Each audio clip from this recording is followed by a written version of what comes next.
Dans le village de Kondje, au cœur de la savane africaine, vivait un jeune homme nommé Damba. Fils unique d'une humble famille, il avait toujours méprisé ses parents. Sa mère, Fatou, et son père, Boubacar, travaillaient sans relâche pour lui offrir une vie décente, mais Damba ne voyait en eux que de la faiblesse. « Vous êtes des paysans misérables. Vous ne m'avez rien donné d'important », leur lançait-il souvent avec arrogance. Malgré leur amour, il refusait de les aider et rêvait d'une vie luxueuse en ville. Un jour, un marchand venu de la grande cité de Kangaba lui proposa de partir avec lui. Sans un regard en arrière, Damba abandonna ses parents et disparut. À Kangaba, Damba se lia avec un vieux marabout mystérieux, El Hadj Suleiman.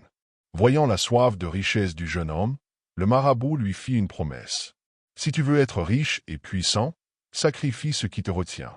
Brise les liens du passé. » Sans hésitation, Damba accepta et prononça ces mots terribles. « Je renie mes parents et tout ce qui me lie à eux. » À cet instant, un vent glacial souffla, et une ombre passa dans les yeux du marabout. « Ta demande est exaucée, Damba. Mais sache ceci, l'homme qui oublie ses racines finit toujours par s'y enterrer. » Damba ne prêta pas attention à ces paroles, et du jour au lendemain, il devint extrêmement riche. Il possédait des chevaux, des terres, et vivait dans une immense maison. Mais alors qu'il goûtait enfin à la vie dont il rêvait, une étrange malchance commença à le poursuivre. Un matin, il se réveilla avec une douleur atroce aux yeux. Chaque jour, sa vue s'affaiblissait, jusqu'à ce qu'il devienne complètement aveugle. Pris de panique, il consulta les plus grands guérisseurs, mais aucun ne pouvait l'aider.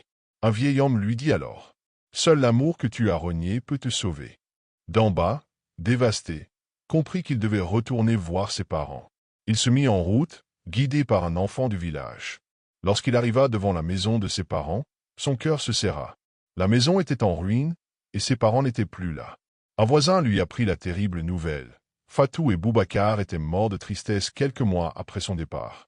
Damba s'écroula sur le sol, hurlant de douleur. Il venait de perdre tout ce qu'il avait rejeté. Damba resta au village, seul et aveugle. Chaque jour, il errait dans les ruelles poussiéreuses, murmurant leur nom. « Mère, père, pardonnez-moi. » Mais il était trop tard. Le sort était irréversible. Les anciens racontent que, depuis ce jour, une ombre erre dans les rues de Kondje, pleurant et cherchant le pardon qu'elle ne recevra jamais.